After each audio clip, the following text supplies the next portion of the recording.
Hi everybody, this is KZOJGL doing part 2 for Greyline FT8.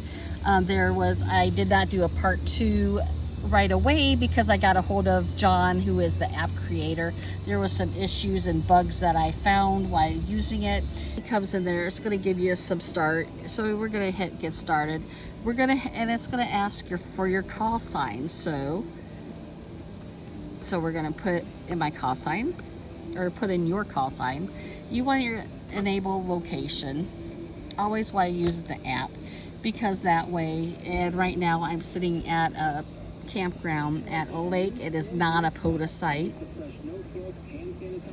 Audio access, you have to have, right now I have it in the microphone. You have to have your microphone enabled, otherwise it won't be able to hear it. Siri, I always have Siri turned off. And with a search, I always have that search app off as well. So I'll head back to the app of Greyline FT8. All right, and then what I can do on my iPad is I just drop it straight down on the bar. And then so the microphone is now enabled. And then if you want your QRZ, that way when you get logs, it will automatically queue up to QRZ, but I don't do that. If you want to use that, you can. Not a big deal. Upload spots to PSK Reporter. Yeah, you want that on. Self spot to POTA. Absolutely. And that's one thing that I really liked about that. He has a few. This is the email support. So this is a newer app, you guys. So be nice. If you find something kind of off and weird and buggy, just email John and he'll message you back. I know how this works. This is kind of a cool program. So if you like WSJTX, you will absolutely love the Greyline FT8 for the iPad. One thing that you'll find out is that what I like is that it gives you, okay, this is a suggested frequency. So I could click on that frequency, and then what I like about this as well is you could hold it gives you a chance to hold that frequency. I'm on a 20-meter band because I'm using the Peb. You can choose FT8, FT4. If it's a POTA activation, you will turn that on. Now, here's a thing that some people will like, other people will not. For me, I am one that likes to have a hands-on for all my contacts. I want to have a hands-on on choosing who calls me and who I call. The Hunter is one where I would be doing right now. It will automatically hunt whoever is calling CQ first, and then it does it automatically. The Gatherer is the same thing. So the Gatherer means that you are the activator for a POTA, or you are the one that's calling CQ. They will take all the calls automatically in line. I leave it a manual mode on standard. Okay, calling CQ, even slots, you have the choice of even slots and odd slots. If you want a custom message, you could do a custom message and type that in there. You have the band activity, which is kind of cool. The log, this is where all your logs will go. Your mapping. Now this is really cool because the mapping, and this is what I really like about this. So he has a grid map of the US. So it tells you which grid is what. And then to your antenna tuner.